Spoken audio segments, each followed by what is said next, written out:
بسم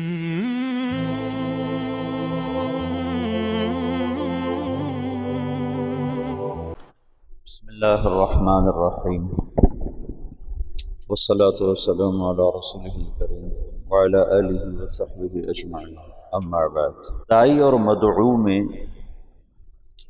طبیب اور مریض کا رشتہ ہوتا ہے۔ طبیب اگر مریض سے نفرت کرے علاج نہیں ہو سکتا۔ یا ایک اور مثال، داعی اور مدعو میں تاجر اور گاہک کا رشتہ ہوتا ہے۔ تاجر دکاندار اگر گاہکوں سے نفرت کرے اور بدتمیزی کا رویہ رکھے تو کتنا ہی بہترین سودا اس کی دکان پر ہو نہیں بکے گا۔ یہی اس سے طاقتور نسبت کے ساتھ داعی کا رشتہ مدعو کے ساتھ ہوتا ہے۔ دعوت دینے والے کا رشتہ، جن کو دعوت دی جا رہی ہے ان کے ساتھ ہمدردی کا، محبت کا، الفت کا ہوتا ہے۔ یہ آیات میری اس بات پر دلالت کرتی ہیں کہ اللہ تعالیٰ کو کہنا پڑا لعلک باخع نفسک علی آثارہم ان لم یؤمنوا بہذا الحدیث اسفا، لعلک باخع نفسک اسفا، تو غم میں ہی مر جائے گا، ان کے غم میں مر جائے گا۔ لعلک باخع نفسک الا یکونوا مؤمنین فلا تذهب نفسک علیہم حسرات من کفر فلا يحزنک کفرہ لست علیہم بمسیطر ما انت علیہم بجبار۔ ایک دفعہ میں نے یہ آیات کٹھی کی تھی، بہت زیادہ ہو گئی تھی، جن میں صرف یہ بتلایا جا رہا ہے کہ اللہ کے نبی کو کتنا غم تھا نافرمانوں کے بارے میں۔ آج کے دور کے اہل حق دعوت دینے والے اور جتنے حق سے دور لوگ ہیں، یا کفر کی شکل میں یا اسلام کے لبادے میں باطل عقائد کی شکل میں یا بدعت کی شکل میں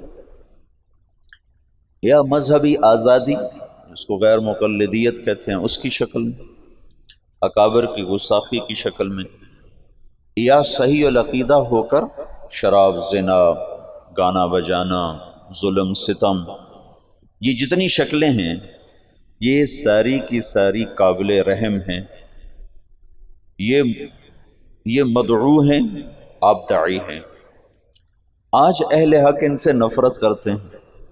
کتنی یہ حق، یعنی کتنی اصل سے ہٹی ہوئی بات کہ ان سے تو محبت تھی۔ ایک آدمی کفر پہ مر جاتا تو ہمیشہ جہنم میں چلا گیا، ایک آدمی صحابہ کو برا بھلا کہتے ہوئے مر جاتا تو جہنم میں چلا گیا، ایک آدمی قبروں کو سجدے کرتا ہوا مر جاتا تو جہنم میں چلا گیا، ایک آدمی اکابر امت کی گستاخی کرتا ہوا چلا جاتا ہے تو وہ پکڑا گیا، ایک آدمی شراب، زنا میں مبتلا ہو کے مر جاتا ہے تو وہ پکڑا گیا، نمازیں چھوڑ کے مر جاتا ہے، روزے چھوڑ کے مر جاتا ہے تو گرفتار ہو گیا قانون کے مطابق۔ باقی اللہ جس کو چاہے معاف کرتا، یغفر ما دون ذلک لمن یشاء۔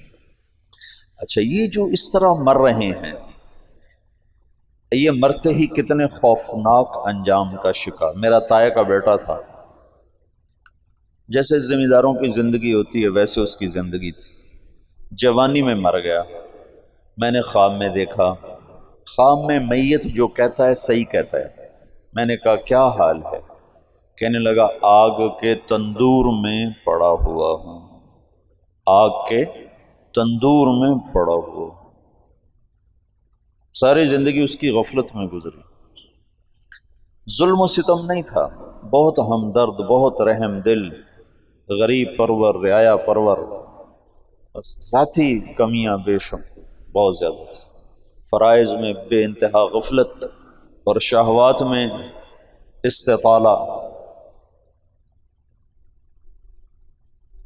کہ میں آگ کے تندور میں ہوں، تو یہ قابل رحم ہے یا قابل نفرت ہے؟ آج کے مناظرانہ ذہن نے تمہیں دعوت کے غم سے ہٹا کر نفرت کے کانٹوں میں الجھا دیا ہے۔ مناظرانہ ذہن کا یہ کم سے کم نقصان ہے، زیادہ تو اس سے یہ کم سے کم نقصان ہے کہ جن سے محبت کرنی تھی ان سے نفرت شروع کرتے۔ تعالوا الى کلمۃ سواء بیننا وبینکم الا نعبد الا اللہ، یہ آیت تمہیں کیا اصول بتا رہی کہ جن چیزوں میں تم مشترک ہو ان کو مضمون دعوت بناؤ۔ رفع یدین کو مضمون دعوت نہ بناؤ، نماز کو مضمون دعوت بناؤ۔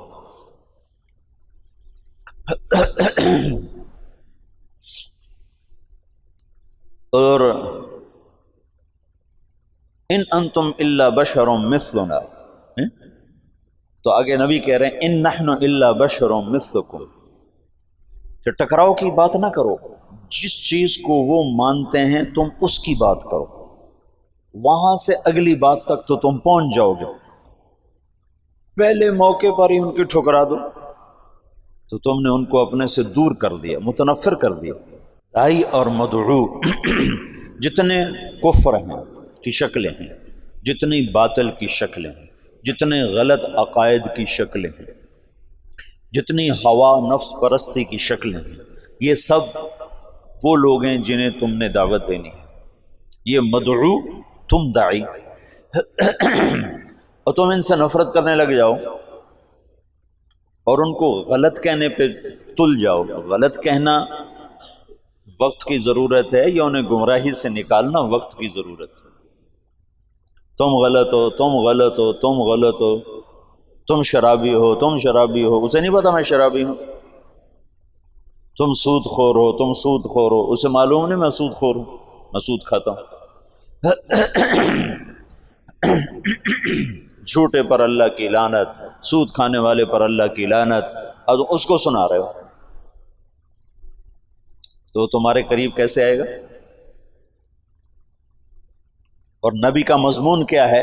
لِتُخْرِجَ النَّاسَ مِنَ الظُّلُمَاتِ إِلَى النُّورِ، نہ کہ لِتُحَقِّقَ ظُلُمَاتِهِمْ فِيهِمْ، یہ تو نہیں، لِتُحَقِّقَ ظُلُمَاتِهِمْ فِيهِمْ، تو اس لیے آیا ہے کہ ان کی ظلمتیں ان کے اندر ثابت کر دے۔ کہ آج کے مناظرے کا یہ نتیجہ ہے کہ مناظرہ نفرت پیدا کرتا ہے، اور داعی نفرت نہیں کرتا ہے، محبت کرتا ہے، اسے جہنم نظر آتی ہے، وہ جہنم سے بچانے کے لیے وقت کی ضرورتوں سے بے نیاز ہو جاتا ہے۔ یا قوم، یا ابت، یا ابت، یا ابت، کتنی التجا ہے ابراہیم علیہ السلام کی دعوت، یا ابت، یا ابت، یا قوم، یا قوم، یا قوم، یا معشر قریش، یا معشر قریش۔ چونکہ سیرت کا یہ پہلو امت نے بھلا دیا تھا کہ ہم دعوت دینے والے ہیں، دعوت دینے والے کو محبت ہوتی ہے نافرمانوں سے، کافروں سے ہمدردی ہوتی ہے کہ وہ انہیں جہنم سے نکالنا چاہتا ہے، اور تم انہیں جہنمی ثابت کرنا نہیں تم جہنمی ہو، نہیں تم گمراہ ہو۔ یہ کون سی عقل والی بات؟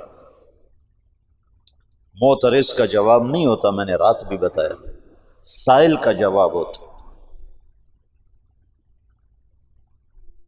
دعوت دینے والا ایسی بات کرتا ہے کہ وہ پیٹھ پیچھے چھپ کر کہتے ہیں باتیں تو سچی کرتا ہے، ابو جہل جیسا کہہ رہا ہے سچا پر میں مانوں گا نہیں۔ کیا خوبصورت مضمون دعوت ہے کہ سب سے بڑا اعداء عدو الاسلام کہتا ہے سچا، مانوں گا نہیں۔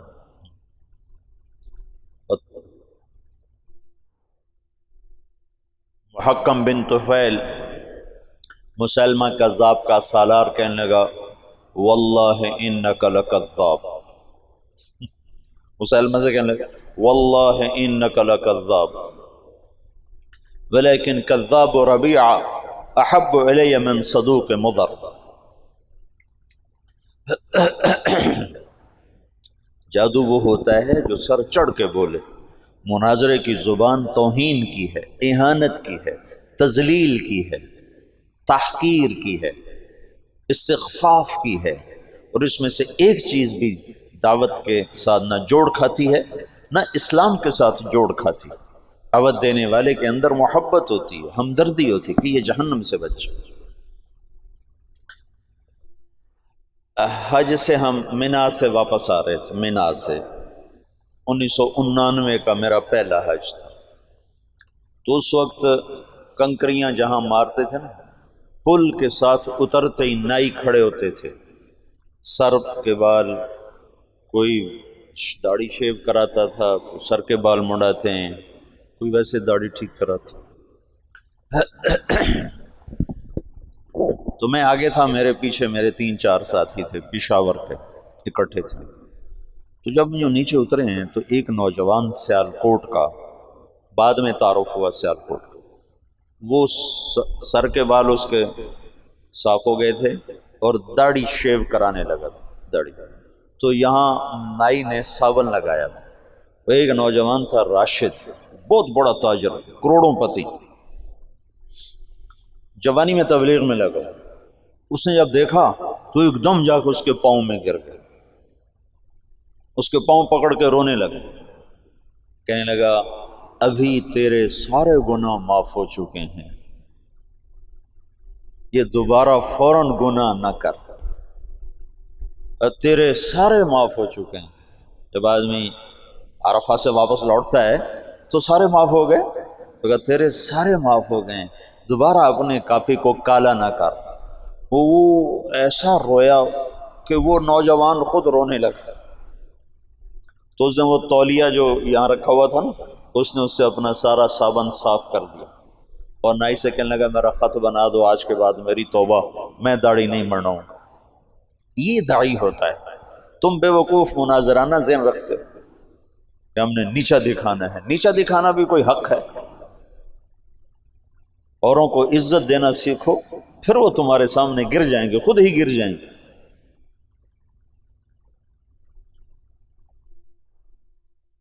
دعوت دینے والے کے اندر سراسر ہمدردی ہوتی.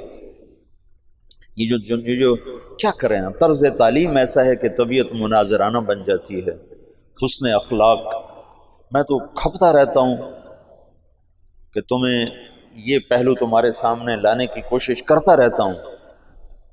جو تم میں سنے گا کرے گا، انشاءاللہ اس کا نفع اٹھائے گا. جو نہیں کرے گا، دنیا بھری پڑی ہے کانٹوں سے، ایک کانٹے کا اور اضافہ ہو جائے گا. تو دعوت دینے والا سراسر رحمت ہوتا ہے اور راتوں کو اٹھ کے روتا ہے. ڈاکٹر سعید رانا، کینسر کا اسپیشلسٹ، اس کو سعودی عرب حکومت نے اس کی اس ڈگری پر سعودیہ کی شہریت دی ہے، پاسپورٹ دیا ہے. ایسا قابل آدمی. ویسے تو سعودیہ والے بڑے متکبر ہیں، انا سعودی انا سعودی، وہ اجمیوں کو تو تھوکتے نہیں، لیکن اس کے پاس اپنے فن کا ایسا علم تھا کہ انہوں نے اس کو سعودیہ کا پاسپورٹ دیا، سعودی شہری بنایا. یہ گوجرے کا ہے. وہ مجھ سے کہنے لگا کہ میں انگلینڈ پڑھتا تھا، بیلجیم پڑھتا تھا، تو میں انگلینڈ گیا پاکستانی موسیقی کے کچھ کیسٹ خریدنے کے. بیلجیم میں ابھی اس وقت اتنا پاکستانی مجمع نہیں تھا، زیادہ مجمع انگلستان میں تھا. تو کہنے لگا میں لندن گیا پاکستانی گانے خریدنے کے لیے. تو وہاں ایک جماعت سے میری ملاقات ہو گئی. انہوں نے مجھ سے 2-4 باتیں کی، مجھے بڑی اچھی لگیں، تو میں نے وہ دن ان کے ساتھ گزارا. رات ہوئی تو وہ کہنے لگے رات بھی ہمارے پاس ٹھہر جاؤ. تو کہنے لگے میں رات بھی ٹھہر گیا. رات کو میری پچھلے پہر آنکھ کھلی تو میں نے دیکھا میرے بستر کے برابر ایک بوڑھا آدمی وہ دعا میں رو رہا زارو قطار اور کہہ رہا یا اللہ اس نوجوان کو ہدایت دیتے، یہ گانے خریدنے آیا ہے تو اسے دین کا داعی بنا دے، اور رو رہا ہے، یہ دعوت۔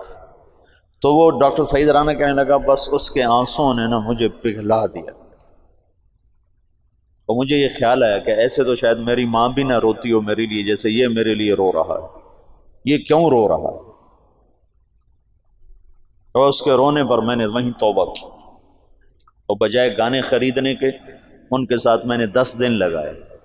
پھر وہ دن آج کا دن، وہ بندہ تبلیغ میں فنا فی تبلیغ، اب بھی سعودیہ میں مکہ میں رہتے ہیں۔ تو دعوت دینے والا مدعو کے لیے غصے میں نہیں ہوتا، نفرت میں نہیں ہوتا، انتقام میں نہیں ہوتا، اسے عزت دیتا ہے، اس کو حقیر نہیں سمجھتا، اس کو گھٹیا نہیں سمجھتا، اس کو نیچے گرانے کے لیے جملے اور دلائل نہیں لاتا، بلکہ اس کو عزت دیتا ہے، اسے قریب کرنے کے لیے خود بچھ جاتا ہے۔ یہ دعوت سارے فتنوں کا توڑ ہے۔ میں سوچ رہا تھا کہ دعوت کیسے سارے فتنوں کا توڑ بنتی ہے۔ ایسے آج تمہارے پاس آنے سے پہلے نا تو مجھے خیال ہے جیسے روح جسم کے تمام حصوں کی زندگی کا سبب بن جاتی ہے۔ ہاتھ کے لیے کوئی الگ طاقت نہیں چاہیے، پاؤں کے لیے، آنکھوں کے لیے، دل کے لیے، دماغ کے لیے، کانوں کے لیے، سر کے لیے، بالوں کے لیے، زبان کے لیے، ہونٹوں کے لیے، دانتوں کے لیے، کمر کے لیے، مہروں کے لیے، پٹھوں کے لیے، پھیپھڑوں کے لیے، خون کے لیے۔ ایک ہی طاقت ہے جس کا نام ہے روح۔ جب وہ اترتی ہے تو جسم کے تمام شعبے زندہ ہو جاتے ہیں، تمام شعبے، ہر شعبے کو زندہ کرنے کے لیے کوئی الگ نہیں ہے۔ پھر آگے اس کو باقی رکھنے کے لیے ہاتھ کو کی طاقت کو باقی رکھنے کے لیے الگ ایکسرسائز ہے، پاؤں کی طاقت کو باہر رکھنے کے لیے الگ ایکسرسائز ہے، کمر کی طاقت کو باہر رکھنے کے لیے الگ ایکسرسائز ہے، لیکن صرف روح اکیلی جسم کے تمام شعبوں کو جیسے زندہ کر دیتی ہے، ایسے ہی دعوت اللہ دین کے زندگی کے تمام شعبوں کو تنہا زندہ کر دیتے۔ پھر ان کو باقی رکھنے کے لیے آگے محنتیں ہیں، لیکن زندگانی کے لیے اکیلی دعوت کافی۔ اور یہ عیسیٰ علیہ السلام تک ہوتا چلا آیا کہ داعی اکیلا ہوتا تھا اور کوئی ہاتھ میں تلوار نہیں، طاقت نہیں۔ اول من قاتل فی سبیل اللہ یوشع، پہلا شخص، پہلا نبی جس نے قتال کیا وہ یوشع علیہ السلام۔ موسیٰ علیہ السلام تک کسی نبی نے تلوار نہیں اٹھائی، بغیر تلوار کے اللہ تعالیٰ اہل باطل کو صفایا کر دیتا تھا۔ اور فرعون جیسا طاقتور آدمی جو کہتا ہے انا ربکم الاعلی، میں سب سے بڑا رب ہوں، میں سب سے بڑا رب ہوں، اس کا جسم آج بھی سلامت، شاید میں نے پہلے بھی بتایا، اس کے جسم پر گوشت تازہ چڑھتا رہتا ہے۔ میں نے مصر کے اہراموں سے جو نکلی ہیں لاشیں وہ دیکھیں لندن کے عجائب گھر میں، تو وہ پٹیوں میں بند ہیں، اور بعضوں کی انہوں نے اوپر سے پٹیاں اتار دی ہیں دکھانے کے لیے، تو شیشے کے بڑے بڑے بکسے ہیں، ان کے اندر وہ لاشیں پڑی ہیں، ان کی کھالیں چٹک گئی ہیں، کھال چٹک گئی ہے لیکن ہے سلامت، اور ہڈیاں اس میں سے نمایاں نظر آتی ہیں، چہرے کی کھال ایسے چٹکی ہوئی ہے، لیکن فرعون کی ساری لاش تر و تازہ ہے، اس پر تازہ گوشت پیدا ہوتا رہتا ہے، چڑھتا رہتا ہے، ہر سال اس پہ نیا گوشت چڑھتا ہے، اور اس کے چہرے پر بھی، گردن پر بھی، اس کے سر کے بال بالکل تر و تازہ۔ پھر انہوں نے وہاں جب وہ زیادہ ہو جاتا ہے تو وہیں چوہے رکھے ہوئے ہیں، چوہے جو اس پہ چھوڑے جاتے ہیں، ہر سال 15 مارچ کو اس کی لاش کو نکالا جاتا ہے اور اس پر چوہوں کو چھوڑا جاتا ہے جو اس کو اوپر سے سارا گوشت نوچ لیتے ہیں جو ضرورت سے زیادہ ہوتا ہے، باقی کو پھر وہ دوائیاں لگا کر اور خوشبوئیں لگا کر اور کپڑے میں بند کر کے پھر اس میں ڈال دیتے ہیں۔ اس کے جسم پر موت کے آثار نہیں آئے۔ فَالْيَوْمَ نُنَجِّيكَ بِبَدَنِكَ لِتَكُونَ لِمَنْ خَلْفَكَ آیَةً، میں تیرے بدن کو نجات دے دوں گا، دیتا رہوں گا، باب تفعیل ہے نا، کہ مسلسل تیرا جسم زندہ ہوتا رہے گا، جسم زندہ ہوتا رہے گا۔ تو جسم کے تو ہاتھ سلامت ہیں، ناخن سلامت ہیں، تو فرعون جس نے کہا میں رب ہوں، اس کو زیر کرنے کے لیے بھی صرف ایک موسیٰ گئے تھے اپنے بھائی ہارون کے ساتھ، کوئی لاؤ لشکر لے کر نہیں گئے تھے۔ دعوت اتنی طاقتور چیز ہے کہ دعوت دینے والا خود کہہ رہا ہے انی اخاف ان یقتلون، یا اللہ مار دیں گے مجھے، اور آگے اللہ تعالیٰ کہہ رہے ہیں میں جو ساتھ، میرے ہوتے ہوئے بھلا ہو سکتا، اننی معکما اسمع و ارا، جاؤ جاؤ میں تمہارے ساتھ ہوں، کچھ نہیں کر سکتا۔ تو عیسیٰ علیہ السلام تک آپ دیکھو کہ ہر داعی اکیلا آیا اور سامنے ایک ٹھاٹھے مارتا ہوا انسانوں کا سمندر ہے، لیکن نبی کی بات غالب آئی اور اللہ نے نہ ماننے والوں کو پکڑا۔ منہم من اخذتہ الصیحہ منہم من ارسلنا علیہ حاصبا منہم من خسفنا بہ الارض ومنہم من اغرقنا۔ یہ اللہ تعالیٰ نے اپنی پوری تاریخ کو 4 جملوں میں بیان کر دیا کہ دعوت کے مقابلے میں باطل جتنی بڑی شکل میں آیا ٹوٹ گیا، لیکن موسیٰ علیہ السلام پر جب تورات اتری تو اللہ کا جو غیبی نظام تھا اچانک پورے باطل کی پکڑ کا وہ اللہ نے اٹھا دیا اور اہل ایمان کو سامنے کھڑا کر دیا۔ موسیٰ علیہ السلام تلوار اٹھا رہے ہیں، داؤد علیہ السلام تلوار اٹھا رہے ہیں، رسول اللہ صلی اللہ تعالی وسلم کی برکت سے آپ سارے عالم کے لیے رحمت بن کر آئے، سارے انسانوں کے لیے رحمت بن کر آئے، تو اللہ نے مسخ ہونا اٹھا دیا، بندر بن جاؤ، خنزیر بن جاؤ، پہلے اللہ نے بنا دیے۔ انزل علینا مائدۃ من السماء، اللہم ربنا انزل علینا مائدۃ من السماء، آسمان سے دسترخوان اتارنے کی عیسیٰ علیہ السلام کی قوم نے شرط رکھی، اللہ نے دسترخوان اتارا، جب وہ نہیں مانے تو اللہ نے کھڑے کھڑے خنزیر بنا دیا، اور مچھلی کھانے پر سوتو سوتو کو بندر بنا دیا۔ جب ہمارے نبی تشریف لائے تو اللہ تعالیٰ نے بندر بنانا، خنزیر بنانا، آپ کی برکت سے یہ اس کو اٹھا دیا، تلوار بیچ میں آ کے۔ اسلم تسلم۔ تو کرنے اول میں چونکہ اللہ نے مسلمانوں کو طاقت دے دی تو بہت سے لوگ کہتے ہیں اسلام تلوار سے پھیلا، حالانکہ اسلام دعوت سے پھیلا ہے، ہر دور میں دعوت سے اور اخلاق داعی، 2 چیزیں ہیں جنہوں نے اسلام کو پھیلایا ہے، ایک دعوت دینے والوں کے اخلاق اور ایک ایمان کی دعوت۔ لیکن ایک نمونہ 7ویں صدی میں اللہ تعالیٰ نے خالصتاً دعوت کے ذریعے سے دنیا کی سب سے بڑی سیاسی طاقت کو زیر کیا، یہ اللہ نے دکھایا تاکہ آنے والی نسلوں میں بطور حجت کے ایک داستان باقی رہے کہ اگر امت دعوت دینے کو اپنا وظیفہ بنا لے تو بڑے سے بڑا باطل ٹوٹ سکتا ہے، مقابلے سے نہیں ہوگا، مقابلے سے نہیں ہوگا، مناظرے سے نہیں ہوگا، ضد پیدا ہو جائے، بغض پیدا ہو جائے، جب بغض پیدا ہوتا ہے پھر انکار کی صلاحیت، پھر اقرار اور ماننے کی صلاحیت ختم ہو جاتی ہے، اور ہمیشہ مناظروں سے اور جواب در جواب سے اور رد الجواب سے بغض کی کیفیت پیدا ہوتی ہے اور نفرت کی کیفیت پیدا ہوتی ہے۔ تم ہارنا سیکھو، ہارنا، جی آپ جیت گئے میں ہار گیا، تو تمہیں کوئی ہرا نہیں سکتا۔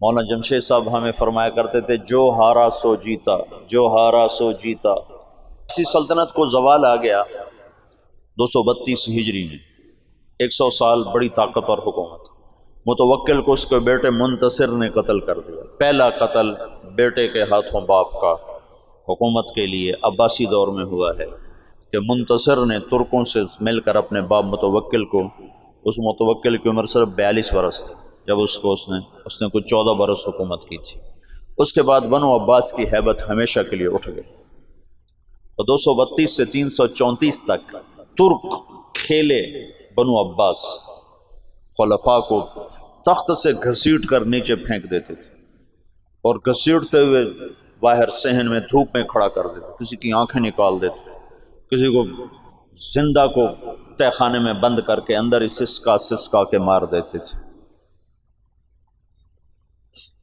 تو 334 تک ترک کھیلتے رہے، اترک ترک ما ترکوکم، والی بات پر جب عمل نہ کیا، معتصم نے ترکوں کو لیا تو پھر وہی ان کے لیے وبال جان بن گیا۔ پھر 334 سے 446 تک شیعوں نے حکومت کی۔ ایرانی ابو شجاع تھا دیلمی، اس کے 3 بیٹے تھے، رکن الدولہ، معز الدولہ، عماد الدولہ۔ تینوں مچھیرے تھے، مچھلی پکڑتے تھے۔ ابو شجاع نے خواب دیکھا کہ اس نے پیشاب کیا ہے، اس سے آگ نکلی، اوپر جا کر 3 شعلوں میں تقسیم ہو گئی، اور وہ شعلے چھوٹے چھوٹے انگاروں میں تقسیم ہو گئے۔ تو اس نے ایک کاہن سے پوچھا کہ میں نے یہ خواب دیکھا ہے، اس کی تعبیر۔ اس نے کہا تیرے 3 بیٹے بادشاہ بنے۔ تو اس نے جوتا نکال کے اس کی پٹائی شروع کر دی، اور اپنے بیٹوں سے کہا مارو خبیث کو کہ ہماری غربت کا مذاق اڑاتا ہے، چارے پہ پترا چنگی منجائی کی تھی۔ جب اس کو اچھی طرح صاف کر لیا نا، پھر کہنے لگے چلو ایک مچھلی اس کو دے دو، بیچارے کو بہت مارا ہے۔ تو اس کو ایک مچھلی انہوں نے دے دی۔ 20 سال بعد یہ 3 بیٹے بادشاہ بن چکے تھے، اور 25 برس میں پوری اسلامی سلطنت ان کے نیچے آ چکی تھی، اور ساری اسلامی سلطنت پر شیعہ قابض تھے۔ مصر اور تمہارے استاد کا دیش شمالی افریقہ سارا یہ اسماعیلی شیعہ، اور شام، عراق، صرف یہ ہندوستان بچا ہوا تھا۔ ہندوستان، یہاں ہندوستان میں اس وقت اسلامی سلطنت کا ایسا قیام بھی نہیں تھا۔ سندھ میں تھی اسلامی سلطنت، اس میں اثنا عشری شیعہ۔ 446 میں سلجوق کھڑے ہوئے، طغرل بیگ کے ذریعے سے اللہ تعالیٰ نے تمام شیعہ کا اخراج کیا، اور اہل السنت والجماعت کا اقتدار قائم ہوا 590 تک۔ 590 تک، 446 سے 590۔ ملک شاہ کے مرنے پر زوال آ گیا سلجوقیوں کو۔ سلجوقوں نے بڑی خدمت کی ہے اسلام کی، لیکن بعد میں آپس کی لڑائیوں نے انہیں تباہ و برباد کر دیا۔ تو علب ارسلان تھا ملک شاہ کا والد، بڑے عبرت کا قصہ اس لیے سنا ہے، ملک شاہ کا والد تھا۔ تو وہ جا رہا تھا چین فتح کرنے، چین۔ تو راستے میں ایک اس کا قلعہ تھا، اس کے جو قلعے کا جو منتظم ناظم اعلیٰ تھا اس کو بلوایا، اس نے کوئی گستاخی کر دی، تو علب ارسلان کو غصہ آیا اور اس نے اس کے قتل کا حکم دی۔ تو وہ آگے کہنے لگا ارے مخنث، میں ایسے ہی قتل کر دیا جاؤں گا؟ تو علب ارسلان کو اور غصہ چڑھا، تو اس نے جلاد کو ہٹا دیا اور خود تیر کمان اٹھا کے اس کو تیر مارا، ایسے سامنے کھڑا ہوگا۔ تقدیر اللہ کی غالب تھی۔ علب ارسلان اس وقت تمام ترکوں میں سب سے نشانے باز تیر انداز شمار ہوتا تھا تمام، اور اس سامنے کھڑے پر تیر خطا چلا گیا۔ تو اس کو غصہ چڑھا، اس نے اپنا تلوار نکالی اور آگے بڑھا خود قتل کرنے کے لیے۔ تو اپنے ہی جو اس نے شاہی عبا ہوتی ہے اس میں اس کا پاؤں اٹک گیا، تو اس سے وہ گر کے اس کے سامنے جا پڑا، تو اس نے وہاں سے چھلانگ لگا، خنجر نکال کر سیدھا اس کے دل میں اتار دیا۔ بعد میں وہ تو قتل ہو گیا، تو اس کو اٹھا کے بستر پہ ڈالا گیا۔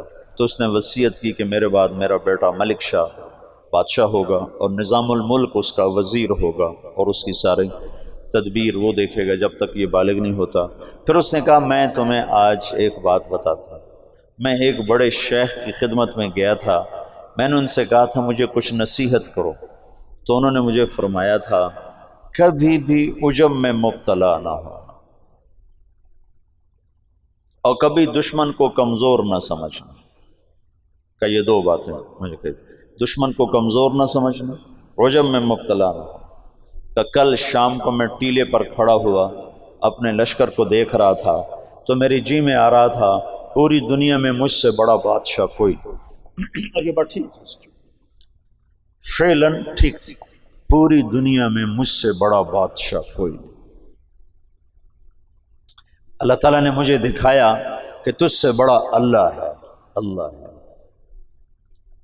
اور اس قلعے کے ناظم کو میں نے حقیر چیونٹی کی طرح سمجھا، اور خود اس کو اٹھ کے مارنے کو دوڑا، تو اللہ نے مجھے اسی کے ہاتھوں مروا کے دکھا دیا کہ طاقت اللہ کے ہاتھ، تو میں نے اسے حقیر جانا، ادھر میں عجب میں مبتلا ہوا۔ تو بادشاہی کا عجب تھوڑا ہوتا ہے اور لکھنے پڑھنے کا عجب اس سے زیادہ ہوتا ہے۔ 590 سے 656 تک پھر کسی کا ہاتھ نہیں ہے بنو عباس پر، ایسے ہی روتے دھوتے۔ تو چنگیز خان اٹھا ہے کہ 610 میں، اور اس نے تباہی کا ایک ایسا ریلا اس کے ساتھ تھا، ہر چیز کو خس و خاشاک کی طرح بہا کر لے گی۔ 664 میں وہ مرا ہے، اس وقت اس کی عمر 73 برس تھی، 73 سال 4 مہینے۔ اس نے کوئی 25 برس حکومت کی، اور اس نے چنگیزی سلطنت کو ناقابل تسخیر بنا دیا۔ یہ دنیا کا واحد جرنیل ہے، رات بھی بتایا تھا، جس نے شخصی طور پر تنہا سب سے زیادہ فتوحات کی ہیں، اور اس کا کوئی علم عطائی تھا جنگوں کے بارے میں، ملک گیری کے بارے میں، جہاں گیری کے بارے میں، اس کا علم عجب تھا، اس کی برق رفتاری، اس کی ذہن کی تیزی کمال درجے کی تھی۔ قبائل کو ایسے اس نے جوڑ دیا تھا،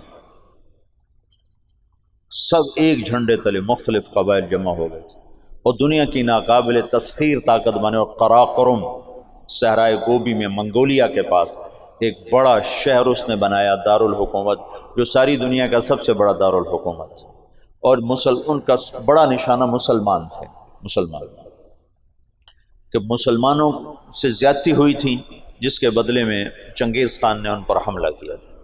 چنگیز خان کے مرنے پر اس کی سلطنت، اس کے 4 بیٹے تھے، بڑا جوجی تھا، جوجی کے بارے میں اسے شک تھا کہ یہ میرا بیٹا نہیں، کہ اس کی جب یہ چھوٹا سردار تھا تو اس نے بڑی شکستیں کھائیں، حتیٰ کہ اس کی بیوی اغوا ہو گئی، جب وہ واپس آئی تو حاملہ تھی، لیکن اس نے بورتائی خاتون اس کا نام تھا، اس نے ہمیشہ اس کو عزت دی اور اس بیٹے کو اپنا ہی بیٹا سمجھا، اس کا نام جوجی۔ 3 بیٹے اس کے سامنے پیدا ہوئے، عقدائی اور چغتائی اور طولوئی۔ تو اس نے عقدائی کو اپنا جانشین بنایا، اور جوجی کو روس کی سلطنت دی، روس کی، اور چغتائی کو اس نے منگولیا کی طرف کا اور چین کی طرف کا علاقہ دیا، اور جو طولوئی تھا اس کو یہ نیچے آذربائیجان سے نیچے ایران اور یہ شام، یہ علاقے اس نے 4 حصوں میں اس نے اپنی سلطنت کو تقسیم کیا، اور عقدائی کو سب سے بڑا سردار بنایا۔ عقدائی کے دور میں فتوحات کا رخ مسلمانوں سے ہٹ کے یورپ کی طرف چلا گیا، تو ان کا ایک سالار تھا سبدائی بہادر، سبدائی، وہ پولینڈ تک پہنچا، پولینڈ تک، لیکن اس میں کوئی ایسی سلطنتیں تھیں نہیں، ایسی چرواہے سے بیچارے غریب لوگ، تو وہ پولینڈ تک اس نے چنگیزی سلطنت کو پھیلا دیا۔ اب یہ وہ ہاتھی ہے جس کے سامنے ساری دنیا کے بادشاہ چیونٹی اور چوہے کی طرح، انہیں میدان جنگ میں ہرانے کی کوئی شکل نہیں۔ تو اسلام کی شکل یوں تھا کہ اب بجھا، اب بجھا، اب بجھا، لیکن اللہ نے دین کو باقی رکھنا ہے تو انسانوں کو بھی باقی رکھنا ہے جو مسلمان کہلائیں۔ جب عقدائی مرا ہے تو اس کا بیٹا تھا قیوق، وہ حکمران بنا، وہ بہت رحم دل تھا، اس نے جنگیں روک دیں اور مسلمانوں کو اپنی سلطنت میں شامل کیا، تو اس کی وجہ سے ساری تاتاری سلطنتوں میں مسلمانوں کے بارے میں نرم گوشہ پیدا ہو۔ اب نامعلوم تاریخ کے گمنام سپاہی ہیں جو اتنے غیر معلوم ہیں، اتنے نامعلوم ہیں کہ کسی تاریخ میں ان کا نام تک درج نہیں، ان کی جگہ درج نہیں، جنہوں نے تاتاریوں کو دعوت دینا شروع کی۔ خونخوار قوم ہے، اور تاتاری غریب مسلمانوں کی دعوت سے اسلام قبول کرنا شروع ہو گئے۔ یہ تاریخ کا حیرت ناک واقعہ ہے۔ غیر مسلم مورخین بھی اور مسلم مورخین بھی جب یہاں پہنچتے ہیں تو وہ حیران ہوتے ہیں کہ کیسے ایک فاتح قوم نے مفتوح قوم کا مذہب کیسے قبول کر لیا۔ ہندوستان میں کوئی عیسائی نہیں تھا، آج کروڑوں ہیں، کہاں سے آئے؟ انگریزوں نے دعوت۔ اندلس سے سارے مسلمان مٹ گئے، سب عیسائی ہو گئے، کیسے؟ طاقت عیسائیوں کے ہاتھ میں تھی۔ تو یہ ایک عجب واقعہ ہو رہا ہے کہ طاقت جن کے ہاتھ میں ہے وہ اسلام کے سب سے بڑے دشمن ہیں، اور اسلام اور مسلمان ان کے لیے سب سے مبغوض چیز ہے، اور پھر وہ انہی کا کلمہ پڑھتے جا رہے ہیں۔ یہ 7ویں صدی میں ہو چکا ہے۔ آج کا چنگیز کسی اور شکل میں ہے، کسی اور نام کے ساتھ ہے، آج کا ہلاکو کسی اور شکل میں ہے، کسی اور نام کے ساتھ ہے، لیکن آج بھی وہی ہوگا جو 7ویں صدی میں ہو چکا ہے۔ ہم ان کو سیاسی میدان میں، جنگی میدان میں شکست نہیں دے سکتے۔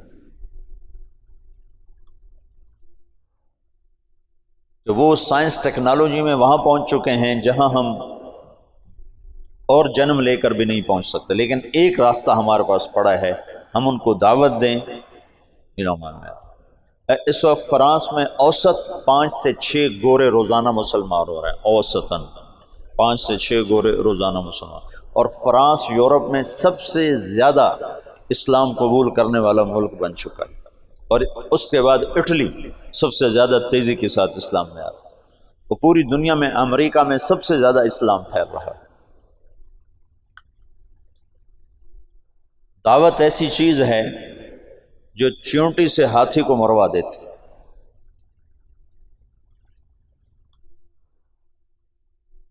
اس کی نرمی سے کچھ دل نرم ہوئے اور اسلام داخل ہونا شروع ہوا۔ تو کویوک جب مرا ہے تو اس کا بعد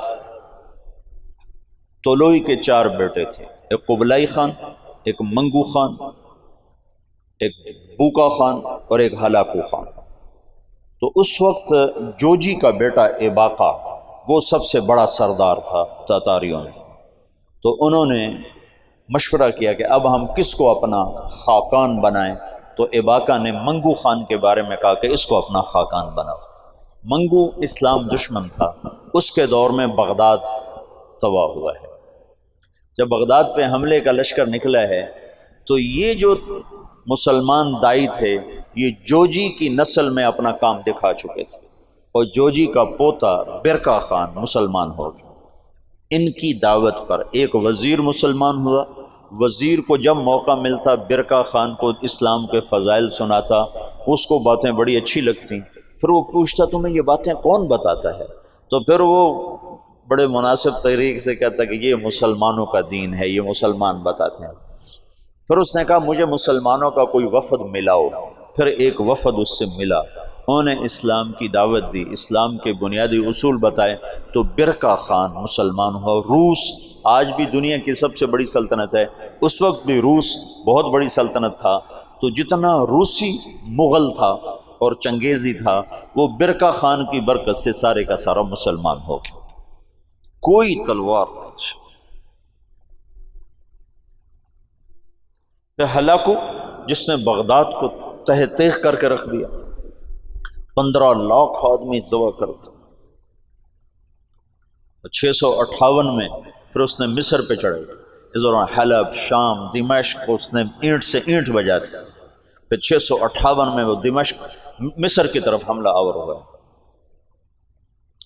تو مصر پر اور ہندوستان پر، حالانکہ یہ دونوں ملک کے لوگ کو اتنے دلیر نہیں تھے جتنے کہ شام، عراق، یہ جو جنگجو قومیں تو یہاں تھی، عرب، اور مصر تو مخلوط قوم تھی، ہندوستان مخلوط قومیں تھیں، لیکن کوئی اللہ کی قدرت ہے، نہ ہندوستان پہ مغل حاوی ہو سکے نہ مصر پہ حاوی ہو سکے، دونوں جگہ ہندوستان والوں نے تو طاقت سے، اور اللہ کی مدد تو دونوں کے ساتھ تھی، اور مصر والوں نے سیاست سے۔ 658 میں ہلاکو خان نے مصر پہ حملے کے لیے فوج نکالی تو اس کا بھائی منگو خان مر گیا۔ منگو کے مرنے پر یہ قانون تھا کہ جو تاتاری جہاں پر ہے، جب خاقان اعظم مر جائے تو سب قراقرم پہنچیں تاکہ اگلے خان کا انتخاب کیا جا سکے، اگلے خاقان کا انتخاب کیا جا سکے۔ تو وہ وہاں سے نکلا، تو اس کی بیوی تھی وہ عیسائی ہو چکی تھی دوقوزہ، اور اس کا سالار تھا کتبوغا، وہ بھی عیسائی ہو چکا تھا، وہ مسلمانوں پر بہت ظلم اٹھاتے تھے، بہت ظلم اٹھاتے تھے۔ اور ان دونوں نے بڑی کوشش کی کہ ہلاکو خان عیسائی ہو جائے، لیکن وہ عیسائی نہیں ہوا۔ تو انہوں نے اس کی منت کی کہ تم واپس نہ جاؤ، مصر کو فتح کر لو، وہ تو مر گیا، اب تو پہنچ بھی نہیں سکتے ہیں، تو تم بعد میں جانا، پہلے مصر فتح کرو۔ اس نے کہا نہیں، یہ چنگیز خان کا قانون ہے، میں اسے پورا کروں۔ اور اس نے ایک لشکر کا حصہ شام میں چھوڑا، فلسطین میں، اور 2 حصے لے کر وہ واپس چلا گیا قراقرم کی طرف۔ تو اس موقع سے فائدہ اٹھا کر مصر والوں نے خود حملہ کر دیا۔ تو عین جالوت پر 658 میں رمضان میں یہ جنگ لڑی گئی، اور 40 سال کے بعد مسلمانوں کو پہلی فتح نصیب ہوئی۔ اور اس میں کتبوغا گرفتار ہوا، تو وہاں مصر میں اس کو ٹکڑے ٹکڑے کر کے ختم کیا گیا، پر وہ ایسا کم وقت تھا کہ بوٹی بوٹی ہو گئے، پر اس نے سی نہیں کی، اف نہیں کی۔ انہوں نے کہا کیا تاتاری عورتوں نے بچے جننے بند کر دیے جو میرا کوئی بدلہ نہ لے گا؟ میرا بدلہ لینے والے ضرور آئیں گے، لیکن اللہ نے وہ موقع نہ دیا۔ برقع خان ایمان لا چکا ہے۔ جب ہلاکو چلا ہے، وہ قراقرم کے قرولتائی اس کو کہتے تھے، قرولتائی کانفرنس، اس کانفرنس کے لیے چلا ہے، تو اس وقت قبلائی طلوئی کے 4 بیٹے تھے، تو منگو بنا تھا، تو منگو کی جگہ بوقا خان موجود تھا قراقرم میں، وہ خود ہی خاقان بن گیا۔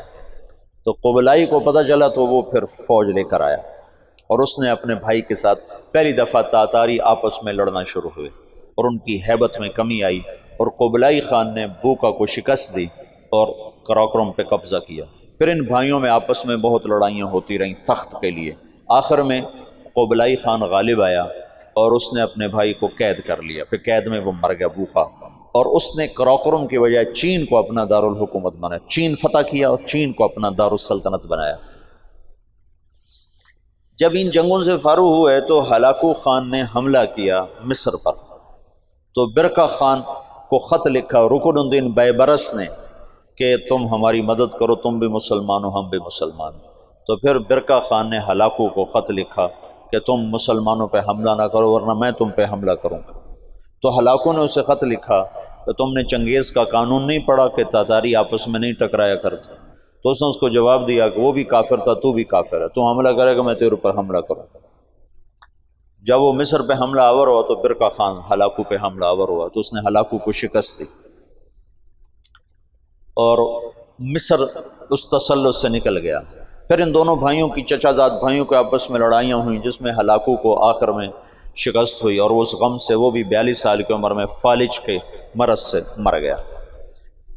اس کا پوتا ہلاکو کا پوتا نکودار اس کا نام تھا، پہلے وہ عیسائی ہوا، عیسائی، اور اس نے اپنا نام نکودار رکھا۔ یہ نکودار خاقانی نام نہیں ہے، لیکن بعد میں اللہ نے اس کو اسلام کی دولت دی تو وہ مسلمان ہو کر اس نے نام احمد خان رکھا۔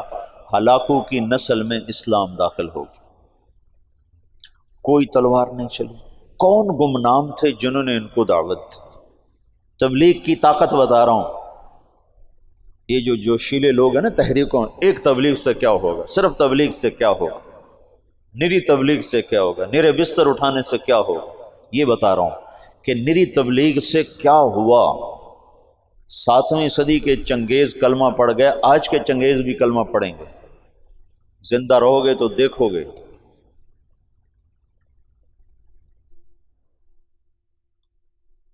پیچھے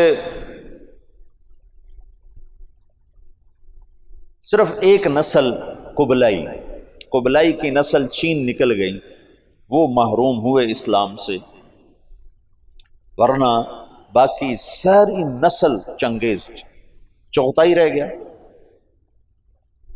چغتائی کا پڑپوتا تیمور تغلق، وہ جلال الدین رحمت اللہ علیہ کے ہاتھوں متاثر ہوا اسلام سے، اور ان کے بیٹے رشید الدین کے ہاتھوں اس نے کلمہ پڑھا۔ وہ اس وقت منگولیا کی طرف حکمران تھے۔ تو یہ آخری تاتاریوں کا قلعہ باقی تھا، تو اس میں ایک آدمی نے سراغ کیا، ایک آدمی رشید الدین، جلال الدین رشید الدین۔ تیمور تغلق شکار کو نکلا، تو آگے جلال الدین مل گئے راستے میں، تو ان مسلمانوں کی شکل ہو لیا تو پہچانا جاتا کہ یہ مسلمان مل گیا، آج تو میرا دن خراب گزرے گا۔ کہنے لگا تم سے تو ہمارا کتا ہی اچھا ہے۔ تو جلال الدین کہنے لگے ہاں واقعی اگر میں ایمان پہ نہ مروں تو تیرا کتا ہی اچھا ہے۔ تو تیمور کہنے لگا ایمان کیا ہوتا ہے؟ تو انہوں نے اس کو دعوت دی، اس کا ایسے دل پہ پڑی، کہنے لگا ابھی میں ولی عہد ہوں، جب بادشاہ بنوں نا تو مجھے ملنے آنا۔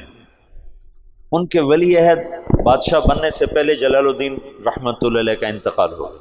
انہوں نے اپنے بیٹے رشید الدین سے فرمایا کہ جب تو سنے تیمور بادشاہ بنا ہے تو جا کے اسے میرا پیغام دینا۔ یہ پہنچے اس کے بادشاہ بننے پر، تو اس تک رسائی نہیں ہو سکی، بڑی کوشش کی، کسی نے دربار میں جانے نہیں دیا۔ تو انہوں نے ایک دن کیا کیا، اس کے محل کے قریب جا کر، یہ سورج کی پوجا کرتے تھے، تو سورج نکلنے والا تھا تو انہوں زور سے اذان دی، تو تیمور کے کانوں میں آواز پڑی، عجب، ان کا یہ کون کیا کہہ رہا ہے، نہ آشنا آواز نہ آشنا کلمات کا، پکڑو اسے۔ تو پکڑ کے لایا گیا تو پتہ چلا کہ جو رشید الدین صاحب ہیں، جلال الدین کے بیٹے ہیں، انہوں نے دعوت دی، اس نے کلمہ پڑھا، اس نے اپنے وزراء کو بلایا کہ میں مسلمان ہو چکا ہوں، تم میرے ساتھ کلمہ پڑھو، وہ بھی مسلمان ہو۔ پھر اس نے اپنے سالار کو بلایا کہ میں مسلمان ہو چکا ہوں، تم بھی مسلمان ہو۔ اس نے کہا یہ میرے غلام سے لڑائی لڑے، کشتی کرے، اگر یہ اس کو گرا دے تو میں کلمہ پڑھ لوں گا۔ تو تیمور نے کہا تم دلائل سنو، تم کشتی کو اسلام کے ساتھ کیا جوڑتے ہو؟ انہوں نے کہا میں لڑائی کی دلیل جانتا ہوں، اس کے علاوہ کوئی دلیل جانتا نہیں۔ اس کے غلام کا نام تھا جراش، اور وہ کیا بلا تھی، وہ 5 سالہ اونٹ کو جو بیٹھا ہوتا تھا اس کو دونوں ہاتھوں پہ اٹھا کر یوں لے جاتا تھا۔ 5 سال کے اونٹ کو، تم سے یہ سلیپنگ بیگ نہیں اٹھائے جاتے 5 سالوں۔ اب اس کے ساتھ رشید الدین صاحب کیا لڑیں گے؟ تو انہوں نے کہا نہیں میں لڑوں گا انشاءاللہ، کشتی کروں گا کل اس کے ساتھ۔ اگلے دن سارا شہر اکٹھا ہو گیا، انہوں نے رات کو اللہ سے بات کر لی، جو تو نے ان کو ایمان دینا ہے تو مجھے جتا دے، نہیں دینا تو میں اس کے سامنے کچھ بھی نہیں۔ تو اگلے دن وہ بڑا اکڑتا ہوا اور ہنستا ہوا میدان میں اترا، جو گئی آگے ماڑکو سے وہ ہاتھی سا، تو جب دونوں آمنے سامنے ہوئے تو انہوں نے اس کے قریب جا کر ایک ہلکا سا اس کے سینے پر اللہ اکبر یوں ایک مکہ مارا، اللہ اکبر، تو وہ 4 کلابازیاں کھا کے زمین پہ گرا، دڑل دڑل دڑل دڑ بوجھا گرا۔ تو سارا مجمع حیران پریشان ہو گیا۔ تو اس کے سالار نے کہا مان گیا، اسلام میں طاقت ہے، اسلام میں طاقت ہے، کلمہ پڑھا دیں۔ اس تیمور کی قبر پر آج بھی لکھا ہوا ہے یہ وہ بادشاہ ہے جس کے ہاتھ 10 لاکھ انسان مسلمان ہوئے، 10 لاکھ۔ نہ وہ شیخ المشائخ ہیں، نہ وہ کوئی صوفیاء میں سے، نہ کوئی علماء میں سے، اور اس کے پیچھے دعوت ہے کمزور انسان کی۔ اور کچھ عرصے کے بعد سوائے قبلائی کی نسل کے باقی ساری تاتاری قوم مسلمان ہو چکی تھی۔ یہ 7ویں صدی میں ہو چکا ہے میرے عزیزو، یہ 15ویں صدی میں بھی ہو جائے گا۔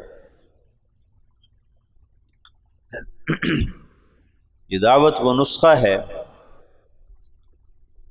جو ہر دور کے لیے ایک ہی طرح کی تاثیر اور اثر اور طاقت رکھتا ہے۔ ہندوستان کو اللہ نے چنا، پتہ نہیں کیوں چنا، اس میں کیا ایسی اس خطے میں صفات تھیں اللہ ہی بہتر جانتا ہے۔ یہ تھوڑا سا میں نے آپ کو پس منظر بتایا ہے کہ دعوت کی تاریخ، اس کے ساتھ سیاسی تاریخ، پھر مولانا الیاس صاحب نے کیسے کام شروع کیا، یہاں جو حالات بن گئے تھے، یہاں بھی مسلمانوں کی طاقتور حکومت تھی، لیکن جیسے قومیں زوال پذیر ہوتی ہیں تو زوال آ گیا۔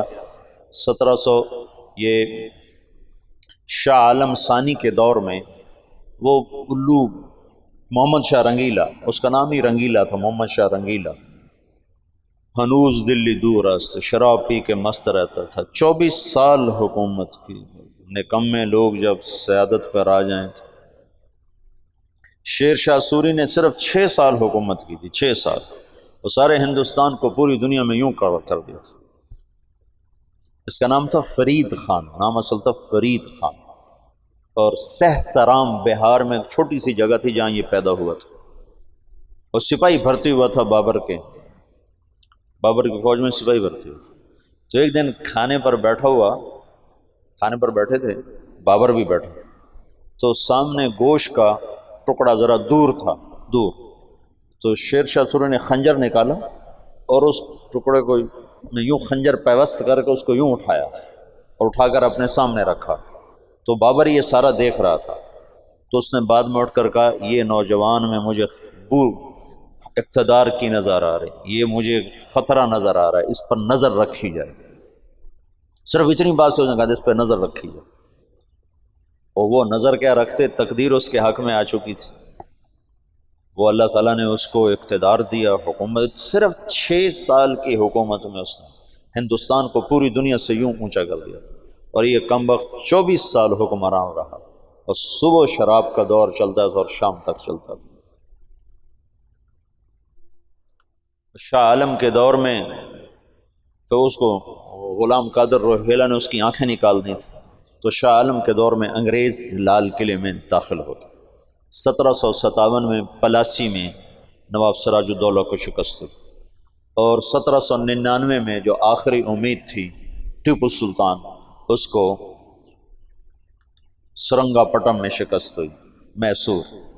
یہ اس کا جو باپ تھا نا حیدر علی، یہ چنیوٹ کا تھا، چنیوٹ کے پاس ایک جگہ یہاں کا تھا، یہاں سے پھرتے پھراتے دکن پہنچا، وہاں سپاہی بھرتی ہوا، ہندو راجہ کی فوج، سپاہی سے ترقی کر کے سالار بنا، سالار سے حاکم بنا، پھر اس کا بیٹا ٹیپو، دونوں بڑے اونچے لوگ تھے پر ان کی تقدیر ہار گئی تھی۔ تقدیر، میں وہ لندن میں گیا نا پچھلے سال، تو وہ سلطان ٹیپو کی وہ پڑی ہوئی ہے تلوار جس سے وہ آخری وقت لڑتے ہوئے شہید ہوا، اور اس کی ٹوپی جو سر پہ رکھا کرتا تھا، اور اس کی وہ عبا جس میں وہ خون کے چھینٹے اب بھی لگے ہوئے تھے، اور اس کا تخت جس پہ وہ بیٹھا کرتا تھا، اور تخت کے نیچے پاؤں رکھنے کی جو جگہ نا، پاؤں ایسے پاؤں، وہ ایک شیر کا سر تھا، اتنا بڑا سر، خالص سونے سے بنا ہوا، خالص، اور اس کی زبان ایسے باہر نکلی ہوئی، تو اس کے اوپر وہ پاؤں رکھ کے بیٹھا کرتا تھا، اور اس کو ایڈمبرا کا ایک سپاہی نے، وہ تو گولیاں لگ کے ختم تھے، مرے کو مارا تھا، مرے کو مارے شاہ مدار، تو وہ ایک ایڈمبرا کا سپاہی تھا، اس نے اس کو شہید کیا تھا۔ تو سارا ساز و سامان وہاں پڑا ہوا ہے اس کے عجائب گھر میں، دیکھا میں نے جا کے، اس کی شال بھی، اور اس کی ساری وہ کمان بھی، تیر بھی، ساروں نے ایک جگہ پر ایسے لگائے ہوئے ہیں۔ وہ آخری امید تھی مسلمانوں کو۔ 1799 میں وہ شہید ہوا ہے، تو جنرل ہیرس نے کہا ہندوستان ہمارا ہے۔ پھر 1834 میں لارڈ میکالے آیا پہلی دفعہ کہ یہاں کے مسلمانوں کو قابو کرنے کے لیے کیا پالیسی بنائی جائے اور تعلیمی نظام کیسے فٹ کیا جائے۔ پھر 1857 میں ایک آخری کوشش تھی جنگ آزادی کی، جو ایک ہلا گلا تھا، کوئی تدبیر نہیں تھی، اس لیے اس نے ناکامی ہونا تھا، لیکن اس میں مرزا الہی بخش اور نواب شجاع الدولہ اور نجف خان اور رجب علی خان، یہ سازشی مہرے تھے جو انگریزوں سے ساز باز کر کے انہیں دلی تک پہنچنے کا راستہ ہموار کیا۔ اس کے صلے میں ان کو جاگیریں ملیں، بہت کچھ ملا۔ جنرل بخت خان تھا جو راجپوت تھا، جویا خاندان سے تھا، بخت خان، وہ آخر دم تک لڑا، آخر دم تک لڑا۔ بہادر شاہ ظفر سے اس نے کہا میرے ساتھ نکل چلو، میں دوبارہ لشکر منظم کروں گا، لیکن تقدیر ہار جائے تو کوئی تدبیر کام نہیں آتی۔ بہادر شاہ ظفر کے 18 بیٹے تھے، جب انگریزوں نے دوبارہ قبضہ کیا تو 18 کو ذبح کر کے ان کے سر بڑے تھال میں سجا کر بہادر شاہ کو پیش کیے تھے۔ اس وقت اس کی عمر کوئی 83-84 سال تھی۔ اتنے بیٹوں کے کٹے سر دیکھنا تھال میں، پھر اس کو انہیں رنگون جلا وطن کر دیا، وہیں جلا وطنی میں اس کا انتقال ہوا۔ اس کی بیگم تھی وہ بھی وہیں مری۔ اوہ، عجب داستان ہے۔ تو اب سیاسی طور پر ابھرنے کے کوئی آثار نہیں تھے، سیاسی طور پر ابھرنے کے کوئی آثار نہیں تھے۔ اب یہاں سے مولانا الیاس کا دور شروع ہوتا ہے۔ یہ 3-4 دن میں نے تمہیں پچھلا سارا بتایا ہے۔ اب مولانا الیاس صاحب رحمۃ اللہ علیہ نے کیسے اللہ نے ان سے کام لیا، کیسے انہوں نے کام شروع کیا کہ آج تم اور میں اسی کے، یہ شیخ رمزی اسی وجہ سے بیٹھے ہیں۔ کہاں تیونس، کہاں فیصل آباد۔ اس شخص نے کیا محنت کی کہ جس سے یوں آفاق جڑتے چلے گئے۔ سیاسی پس منظر ایسا تھا کہ آج ختم اور آج ختم۔ انگریز نے کوشش کی یہاں عیسائیت کو پھیلایا جائے اور مسلمانوں کو اندلس کی طرح ختم کر دیا جائے، لیکن اللہ کا غیبی نظام حرکت میں آ چکا تھا۔ غالباً یہ وہ آخری کوشش ہے جو ہر کچے پکے گھر میں اسلام داخل ہوگا۔